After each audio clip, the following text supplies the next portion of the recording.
He doesn't belong here with us." My sister's voice cut through the busy airport terminal like a knife through butter. Every head within 20 feet turned to stare at me.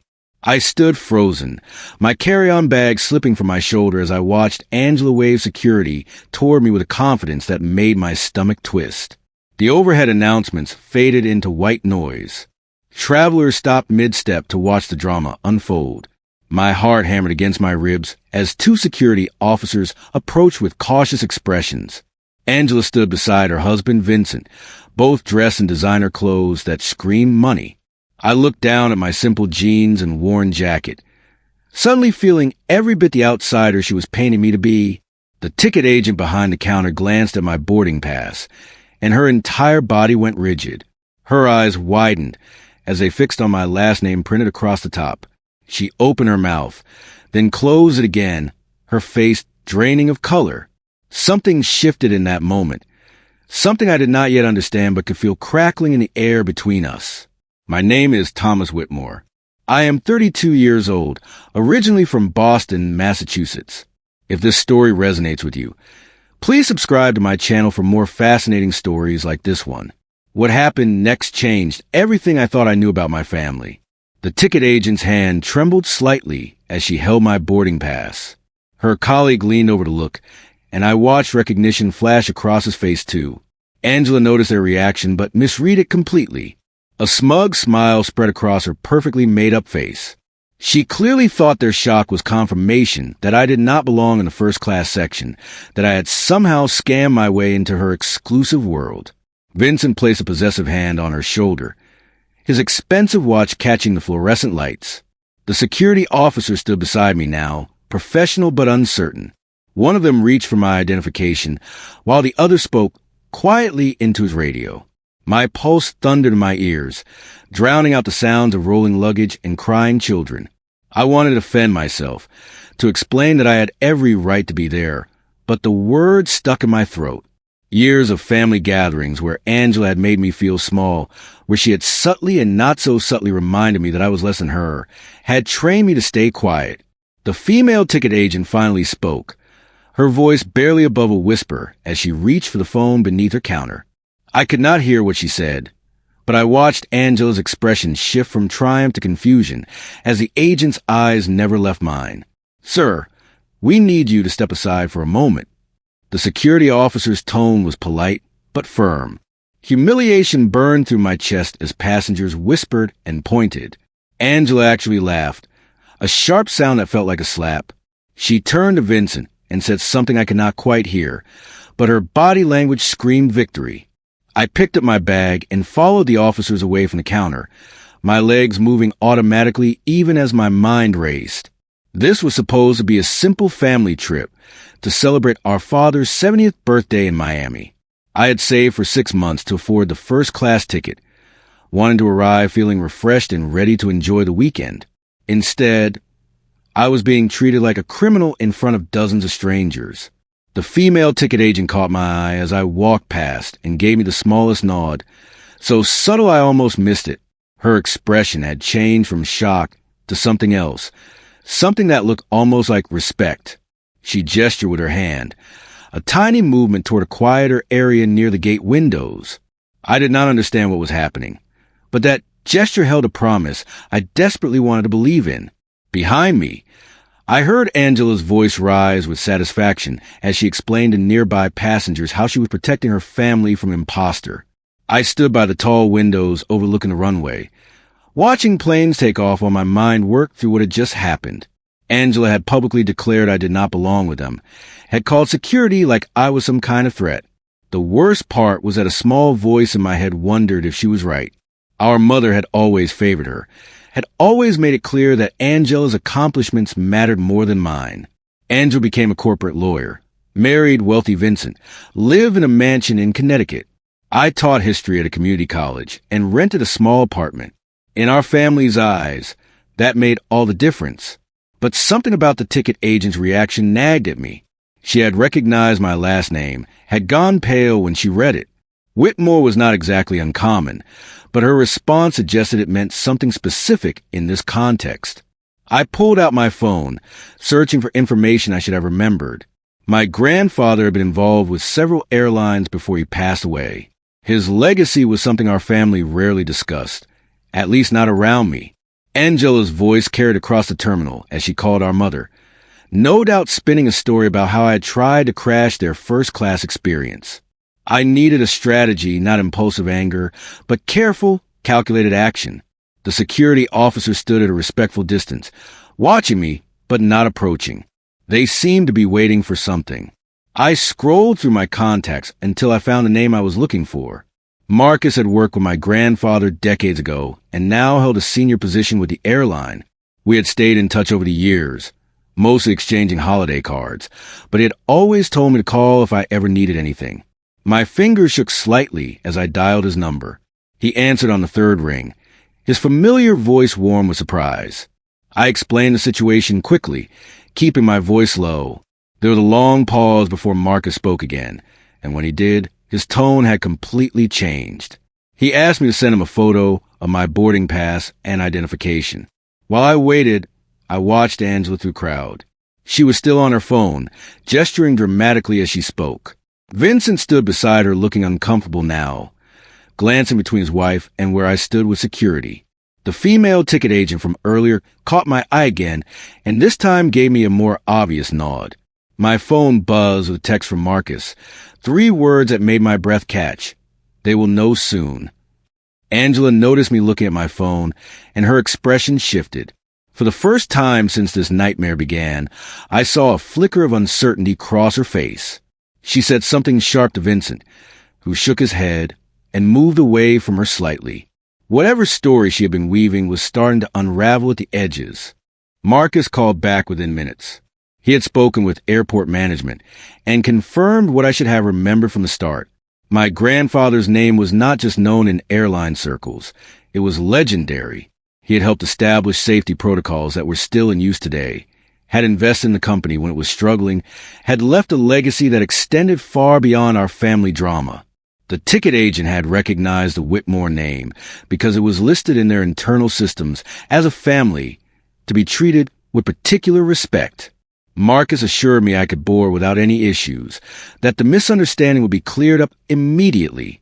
I thanked him, feeling a weight lift from my shoulders even as anger simmered beneath the surface.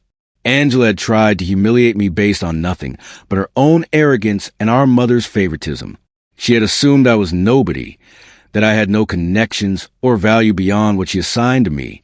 I watched her try to flag down another airline employee, probably attempting to lodge an official complaint.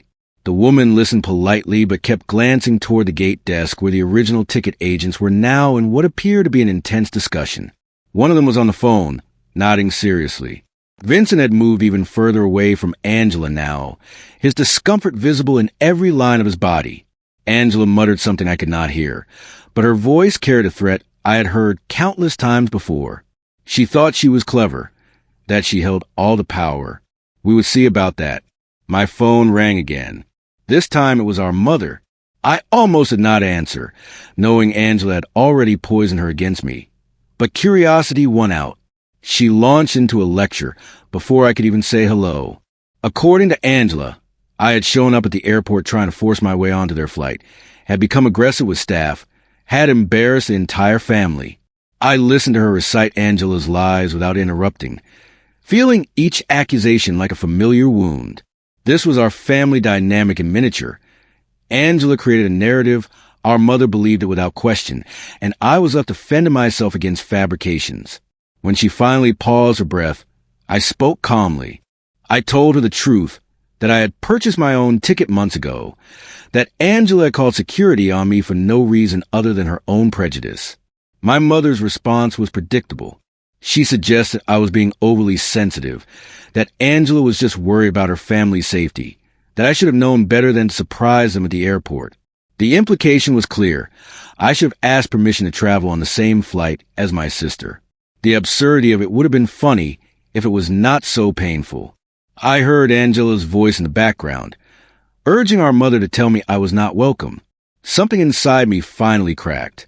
I told my mother I would see her at Dad's birthday party, and ended the call. Through the crowd, I saw Angela watching me, her face triumphant. She had no idea what was coming. The female ticket agent approached me with a confidence that made several passengers step aside. One of the security officers moved to intercept her, but she showed him something on her tablet, and he immediately backed away. She stopped in front of me and spoke loud enough for nearby travelers to hear. She apologized for confusion and confirmed that my ticket was completely valid and that I was welcome in the first-class cabin. She added that the Whitmore name was recognized by their airline as a valued family legacy.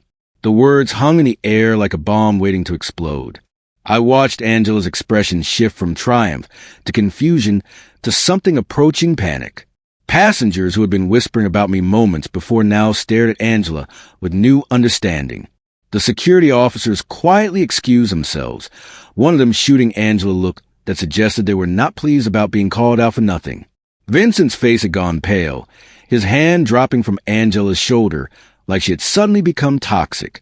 A businessman standing nearby caught my eye and gave me a small nod of recognition. He introduced himself as Gerald, a longtime friend of my grandfather's, traveling to Miami for a convention. He remembered my grandfather speaking about his grandchildren with pride. Angela stood frozen, her perfectly constructed story crumbling around her. The ticket agent asked if I needed anything else, her tone respectful in a way that made my sister's face flush with embarrassment. I thanked her quietly, not gloating, just accepting what was rightfully mine all along. I sat down in a nearby chair, my hands still shaking from the adrenaline surge. 27 years of family dynamics played to my mind like a highlight reel of disappointment. Angela had always been the golden child, the one who could do no wrong. I remembered her high school graduation where our parents threw a massive party, inviting everyone they knew. 3 years later, at my graduation, we had a small dinner at a chain restaurant because, according to our mother, I had not achieved anything particularly special. I remembered Angela's wedding, an extravagant affair with 200 guests and a live band. When I got engaged 5 years ago, the relationship did not work out. But I remembered our mother's reaction to the news. She had sighed and said, maybe marriage was not for everyone, the implication being that I was not worthy of that kind of happiness. Every family gathering had followed the same pattern. Angela would arrive like royalty, dispensing news of her latest career achievement or expensive purchase. I would sit quietly in the corner, teaching college history being seen as barely a real job. Our father tried to balance things, but he was always overruled by our mother's obvious preference. I looked across the terminal at Angela now, watching her try to salvage the situation with forced smiles and quiet words to Vincent. A gate agent walked by and glanced at me with recognition, then at Angela with poorly disguised disapproval. Word was spreading. The public humiliation Angela had intended for me was circling back to land squarely on her shoulders. Angela approached the gate desk with Vincent trailing behind her like a reluctant shadow. Her voice carried across the waiting area as she demanded to speak with management about the disruption I had caused. She referenced her status as a platinum member, her husband's business connections, anything that might restore her authority. The senior gate agent listened with professional patience before gently interrupting. I was too far away to hear the exact words, but I watched Angela's face cycle through emotions as the agent spoke. The agent gestured toward her tablet, showing Angela something that made my sister go completely still. Then came the words that would define the entire trip, spoken loud enough for the growing crowd of interested passengers to hear.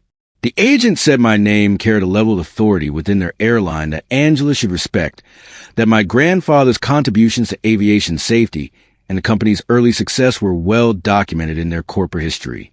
She added that calling security on a Whitmore family member without cause was a serious matter that would be noted in Angela's travel profile. Vincent actually winced, taking another step away from his wife. Angela opened and closed her mouth several times, but no sound came out. She looked around at the watching passengers, at the gate agents who now regarded her with professional coolness, at me sitting calmly in my chair. Her face flushed a deep red. She tried to form words, to mount some kind of defense, but the agent had already turned away to help the next passenger. Angela was dismissed, her attempted power play not just unsuccessful, but actively damaging to her own reputation. It was beautiful to watch. I did not move from my seat. Every instinct screamed at me to gloat, to march over to Angela and throw her words back in her face, but I knew that patience would serve me better. Instead, I quietly observed as more airline staff became aware of the situation. A supervisor emerged from a back office and spoke briefly with the gate agents. She glanced my way with a respectful nod before approaching Angela with a much more serious expression. They moved to a private corner, but I could see Angela's body language shifting from defensive to desperate. Vincent stood alone now, scrolling through his phone with studied intensity, clearly wanting to be anywhere but there. Another passenger, an older woman with kind eyes, sat down next to me and introduced herself as Patricia. She had overheard enough of the situation to understand what happened.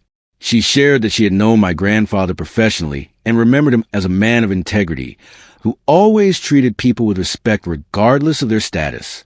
She said she could see the same quality in how I had handled Angela's attack. Her words meant more than she could know. A younger staff member approached me discreetly and mentioned that there had been previous incidents with Angela. She had complained about other passengers on past flights, had tried to have people moved or removed based on her judgments. The staff had to accommodate her demands before, but this incident would be documented differently. She said this quietly, almost conspiratorially, giving me information that painted Angela's behavior as a pattern, not an isolated event. It was leverage I did not ask for, but would not forget. The boarding announcement came through the speakers 30 minutes before departure. I remained seated, watching Angela hover near the gate desk as if proximity to the agents might restore her status. Vincent had wandered off to a nearby coffee shop, his discomfort with the entire situation obvious. I pulled out my tablet and began documenting everything that had happened, typing out a calm, factual account with approximate times and witnesses. If the situation escalated further, I wanted a clear record. Gerald, my grandfather's friend, stopped by my seat and asked if I was all right. I assured him I was, and we talked briefly about my grandfather's work. Gerald mentioned several specific safety innovations my grandfather had championed, details I had never known, because our family never discussed his legacy around me. Angela had inherited his business, since according to our mother's narrative. But it turned out I had inherited his actual name recognition in an industry he had helped shape. I watched Angela make her third attempt to approach a gate agent, this time being politely but firmly redirected to wait for boarding. She caught me looking and her eyes narrowed. She said something to a nearby passenger, probably trying to spin a new version of events. But the woman she addressed looked at her with clear skepticism and moved away. Angela was discovering that reputation, once damaged, was incredibly difficult to repair in real time. Every attempt she made to control the narrative only highlighted her earlier behavior. Her face showed growing panic as she realized she was losing a battle she did not even know she had started. First-class boarding began and I stood, collecting my bag with deliberate calm. Angela rushed to the front of the line, her platinum status giving her priority. I waited my turn, in no hurry, watching her disappear down the jetway with Vincent close behind. When I reached the gate agent, she scanned my boarding pass and smiled warmly. She wished me a pleasant flight and added that my grandfather would be proud of how I conducted myself today. The words hit me harder than I expected. Emotions suddenly thick in my throat. I nodded my thanks and walked onto the plane. My seat was in the third row, across the aisle, and 2 rows ahead of Angela and Vincent. I settled in, stowing my bag and accepting a pre-departure beverage from the flight attendant. Angela sat rigidly in her seat, not looking at me, her hands clenched in her lap. Vincent stared out the window, as if the tarmac held fascinating secrets. I pulled out my tablet and opened a book, determined to enjoy the flight I had paid for and earned the right to take. As other passengers boarded, I heard Angela's voice rise and complain about something, but the flight attendant's response was polite and final. No special accommodations would be made. Behind me, I heard a passenger mention the scene at the gate to their companion, describing how someone had tried to have their own family member removed from the flight. The story was already spreading, becoming part of the travel gossip that would follow Angela for who knew how long. I heard her phone buzz repeatedly, probably our mother calling for updates. Angela did not answer it.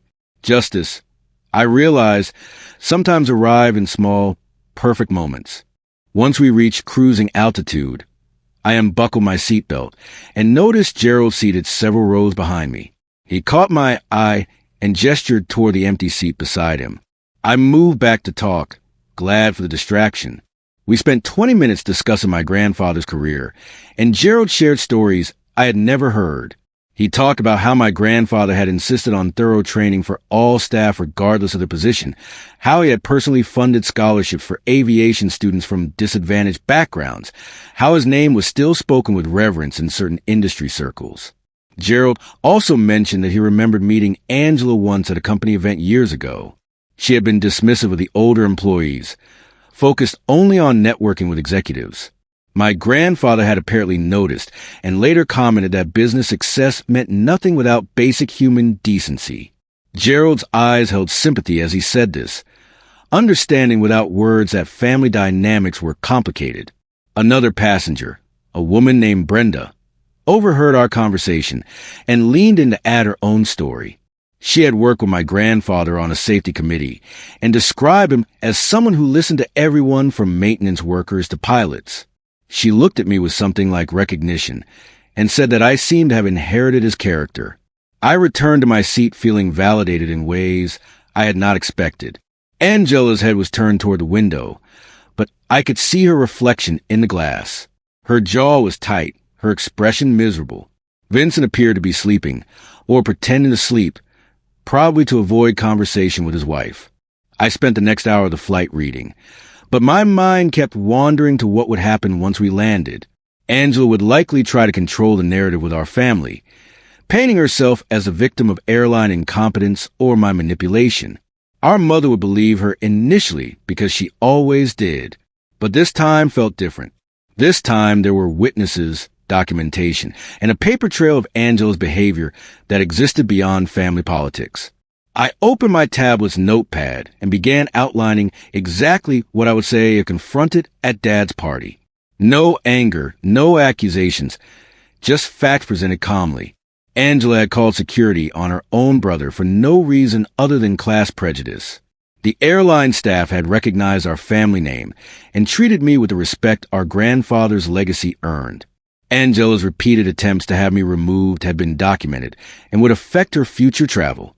These were objective truths, not opinions colored by family history. I imagined Angela's face when other relatives heard the real story, when Dad learned what his precious daughter had done on the way to celebrate his birthday. The thought brought a smile I tried to suppress. Behind me, I heard Angela's voice, harsh and low, speaking to Vincent about something. I caught fragments. This changes nothing, and he's always been overdramatic. She was already building her defense, already preparing to minimize what happened. But I had learned something crucial today. The truth, when properly documented and witnessed, could not be spun away no matter how skilled the manipulator. The flight attendant stopped by my seat to offer a snack, and we chatted briefly about the airline's history. She mentioned that veteran staff members often talked about my grandfather's impact on company culture. I learned something that made my pulse quicken. Apparently, there were still trust funds established by my grandfather for employee education, managed through the airline's charitable foundation. Angela's husband Vincent worked in finance. A terrible thought occurred to me. I asked the flight attendant if those trust funds required board oversight and financial reporting. She did not know details, but suggested I could contact the company's corporate office for information. I made a mental note to do exactly that. Back in my seat, I casually searched online for the airline's charitable foundation. Sure enough, there were annual reports listing board members and financial statements. Vincent's name appeared nowhere, which was reassuring. But I noticed that requests for information could be submitted by family members of the foundation's original benefactors. That meant I had leverage I had not known existed.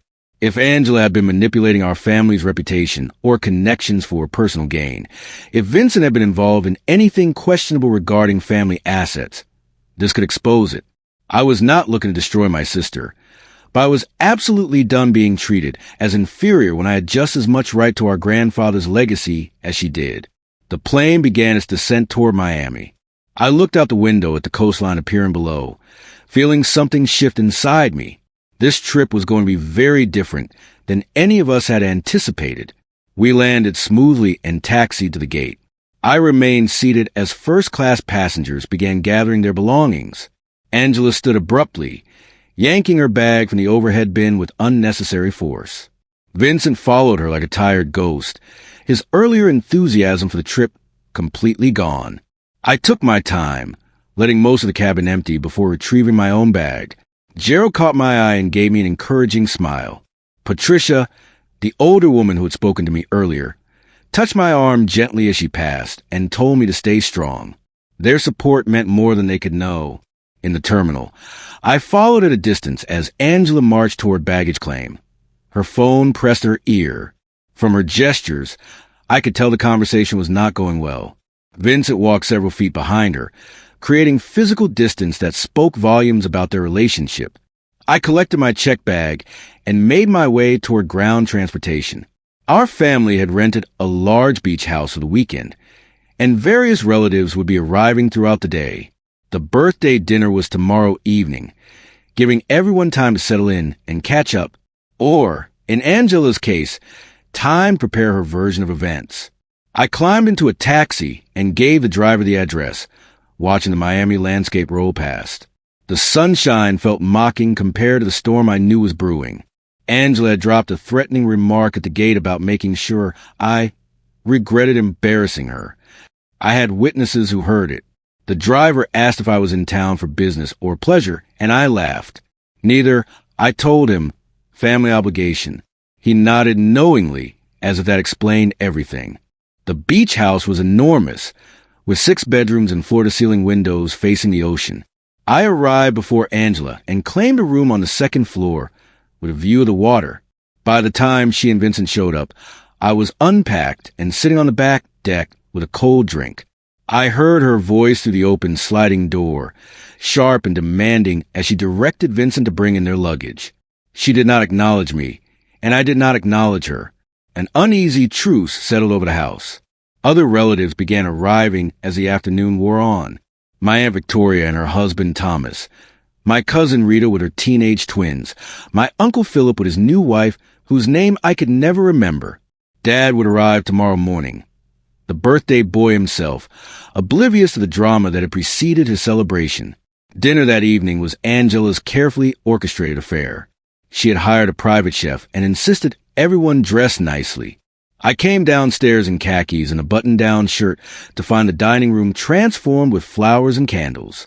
Angela held court at one end of the long table, describing their arrival in Miami with careful edits that removed her airport behavior entirely. I caught Vincent's eye across the table, and he looked away quickly, guilt written all over his face. My Aunt Victoria asked how my flight was, and I simply said it was interesting. Angela's head snapped toward me, her eyes warning. I smiled blandly and took a sip of wine. The meal proceeded with forced cheerfulness, everyone trying to keep conversation light ahead of Dad's birthday. But I had arranged something Angela did not know about. Gerald, my grandfather's friend, would be attending tomorrow's dinner as a surprise guest I'd invited with Dad's permission months ago. So would Patricia and several others who had witnessed Angela's airport performance. Midway through dinner, I mentioned casually that tomorrow's celebration would include some of Dad's old colleagues from his aviation consulting days. Angela's fork froze halfway to her mouth. Our Aunt Victoria thought that sounded wonderful and asked who was coming. I listed names, watching Angela's expression shift as she recognized several of them as people who would know our grandfather's reputation and legacy. She attempted to recover, saying something about how nice it would be to see them again, but her voice had lost its confident edge. Vincent excused himself from the table abruptly, claiming a work call. My cousin Rita, sharp as ever, asked about our flight since she had heard Angela and I were on the same plane. Angela jumped in with a prepared story about how crowded the airport had been, how stressful modern travel was, deliberately vague and noncommittal. I let her talk, saying nothing to contradict, but also nothing to support her narrative. Rita looked between us with narrowed eyes, sensing the tension. After dinner, I helped clear dishes while Angela retreated to her room. My Uncle Philip cornered me in the kitchen and asked if everything was all right between Angela and me. I told him the truth, the whole truth, keeping my voice level and factual. I explained the airport incident, the security call, Angela's attempts to have me removed, and the airline staff's recognition of our family name. Philip's expression darkened with each detail. He had never particularly liked Angela's arrogance, though he kept that opinion mostly private. He asked if I had any proof. I showed him the documentation on my tablet, including photos I had taken of the gate area and the emails from Marcus confirming my grandfather's standing with the airline. Philip whistled low and said this was going to make for an interesting weekend. The next morning, I woke early and walked along the beach, rehearsing what I might say when confronted. The confrontation was inevitable. Angela would not let yesterday's tension go unaddressed. Sure enough, when I returned to the house, she was waiting in the living room with our mother, who had arrived while I was out. They sat side by side on the couch, a united front. Our mother looked at me with disappointment. As always, her expression suggesting I had already been judged and found wanting. Angela launched immediately into her version of events. According to her, I had shown up at the airport without warning, had caused a scene when she tried to politely establish boundaries, and had manipulated airline staff with false claims about our family connections. Our mother nodded along, adding that I had always been difficult, and that this was just another example of my need for attention. I listened without interrupting, letting them finish. Then I pulled out my tablet and showed them everything. The documentation from Marcus, confirming our grandfather's legacy, witness statements from Gerald and Patricia, even a formal email from the airline's customer service department apologizing for the stress caused by Angela's unfounded security call. Our mother's face went pale as she read. Angela tried to grab the tablet from me, but I pulled it back. I pointed out that their story did not match documented reality, that multiple witnesses had seen Angela's behavior, and that the airline had already noted the incident in her travel profile. Our mother opened her mouth to argue, then closed again. For the first time in my memory, she had no defense for her favorite daughter. Angela's face flushed deep red, and she hissed that I was making a big deal out of nothing.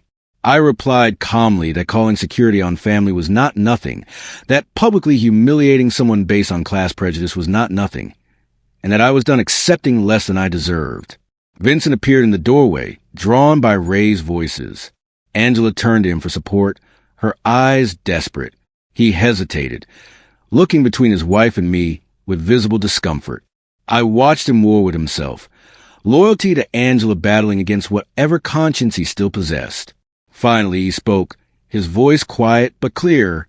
He told our mother that Angela had indeed called security, that the airline staff had recognized my name and treated me with respect, and that the entire incident had been witnessed by dozens of passengers. Angela's mouth fell open in betrayal. Vincent continued, saying he had been uncomfortable with Angela's behavior at the airport and was increasingly uncomfortable with how she treated me in general.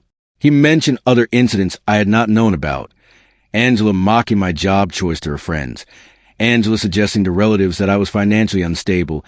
Angela actively discouraging family members from visiting me or including me in gatherings. Each revelation landed like a hammer blow. Our mother's expression shifted from defensive to confused to something that might have been shame. Angela stood abruptly, her chair scraping against the floor.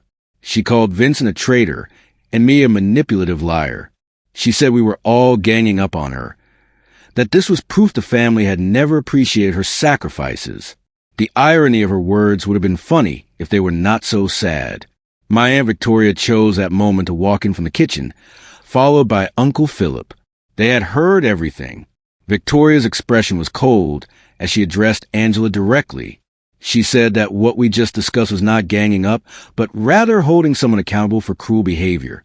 Philip added that he had spent years watching Angela treat me like I was worth less than her, and he was glad someone was finally calling it out. I set my tablet on the coffee table, where everyone could see it. The screen showed an email thread I had not mentioned yet, one I had discovered through my research on the airline's charitable foundation.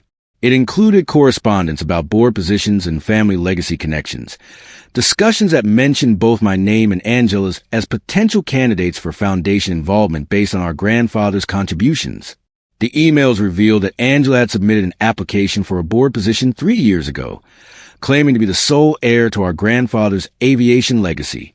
She had explicitly stated that her brother, meaning me, had no interest or involvement in the family's airline connections. The application had been quietly rejected due to factual inaccuracies, but it remained in their files. I watched Angela's face as she realized what I was showing everyone. Our mother read the emails with trembling hands. Vincent looked like he wanted to disappear into the furniture. My aunt and uncle stood frozen, witnessing the collapse of Angela's carefully constructed image. I explained that I had discovered this only yesterday during the flight, that I had contacted the foundation that morning to correct their records and establish my own involvement in preserving our grandfather's legacy. Angela tried one final defense, claiming I had forged the documents or manipulated the evidence. But the email headers were authentic, the foundation's contact information verifiable, and her signature was clearly visible at the bottom of her application letter. My mother set down the tablet and looked at Angela with an expression I had never seen before. Disappointment directed at her favorite child. She asked Angela if she had really tried to erase me from our family legacy. Angela's response was defiant. She said I had never shown interest, that I had not earned the right to our grandfather's name, that my choices in life proved I did not value family success. I let her words hang in the air, letting everyone hear the arrogance and cruelty in them. Uncle Philip spoke first, his voice heavy with disgust. He told Angela that our grandfather would be ashamed of how she had behaved, that family legacy was about character, not career achievement, and that she had proven herself unworthy of the name she claimed to protect. Aunt Victoria added that she had tolerated Angela's behavior for years out of family peace, but watching her try to destroy her own brother was too much. Even our mother, finally, found her voice. She told Angela that she had enabled this behavior by always taking her side, by treating me as less important, and that she needed to make things right. Angela looked around the room at faces that had always supported her, had always validated her choices, and found only condemnation. She tried to laugh it off, suggesting we were all being too sensitive. That family conflict was normal. But her voice cracked and her eyes shone with tears she refused to let fall. Vincent stood and walked out of the room without a word, and I heard the front door open and close. He had left, unable or unwilling to continue defending his wife. Angela's phone buzzed repeatedly, probably our father wondering where everyone was. The birthday dinner was in 3 hours. My cousin Rita appeared from upstairs where she had apparently been listening. She looked at Angela with teenage disdain and said what we were all thinking, that Angela had built her entire identity on being better than everyone else, and now that the foundation was cracked, the whole structure was collapsing. It was brutal and accurate. Angela grabbed her purse and keys, pushing past everyone toward the door. She announced she was leaving, that she would not stay where she was not appreciated, that we could have our family gathering without her. Nobody tried to stop her. Our mother stood as if to follow, but Philip put a hand on her arm and shook his head. Angela left in a taxi 20 minutes later, alone. Vincent had taken one of the rental cars and driven off, destination unknown. The house felt lighter without her presence, the air easier to breathe. Our mother sat quietly, processing everything that had been revealed. I did not push her for apologies or acknowledgement. That would come or it would not. What mattered was that the truth was finally visible. Dad arrived an hour before dinner, cheerful and oblivious to the drama. He hugged everyone, complimented the decorations my aunt had put up, and settled into his favorite chair to tell stories about his consulting days. When he asked where Angela was, our mother simply said she was not feeling well. Dad looked disappointed, but did not press. The dinner guests began arriving. Gerald and his wife, Patricia and her husband, several other aviation industry veterans who remember my grandfather fondly. I had also invited 3 of my former students who had gone on to successful careers in aviation history and education, wanting Dad to see that my work had value even if it was not corporate law. The evening unfolded beautifully. Gerald stood during dessert and gave a speech about my grandfather's contributions to aviation safety, about his integrity and kindness, and then turned to me. He said that I clearly embodied those same qualities, that my work educating the next generation about aviation history was a fitting tribute to our family legacy. He presented me with a framed photograph of my grandfather that had hung in the airline's corporate office for decades, a gift arranged with the current CEO who knew the family history. Dad's eyes filled with tears as he looked at the photograph, then at me. He reached across the table and squeezed my hand, no words necessary. The message was clear. He was proud, he understood, and he recognized what I had endured to get to this moment. Later that night, after guests had left and relatives had retired to their rooms, I stood on the beach watching moonlight shimmer across the water. Dad joined me, 2 glasses of whiskey in hand. We stood in comfortable silence before he spoke. He apologized for not seeing the family dynamic more clearly, for allowing our mother's favoritism to poison relationships. He said he had always been proud of me, but had never wanted to undermine our mother by saying so openly. I told him I understood that family politics were complicated, but that I was done accepting less than I deserved. He nodded and raised his glass in a toast. We drank to new beginnings, to honest relationships, and to the memory of my grandfather who would have approved of this outcome. My phone buzzed with a text from Vincent. He had checked into a hotel and was taking time to think about his marriage. He apologized for not standing up to Angela sooner and thanked me for finally forcing the truth into the open. I did not reply. That conversation could wait. What mattered was standing here with my father, finally seen and valued for who I was rather than judged against who Angela pretended to be. The weekend continued without Angela, and it was better for her absence. On the flight home, I sat in first class again, comfortable in the knowledge that I belonged there. The ticket agent smiled when she saw my name. Word had spread about the incident, and I was treated with a respect that had nothing to do with my sister's opinion. I thought about Angela, probably spinning a new story about toxic family members and her victimhood. But this time, the truth was documented and witnessed by too many people to be erased. I had won, not by destroying her, but by refusing to be diminished. Sometimes the greatest revenge is simply claiming your rightful place in the world and refusing to apologize for existing.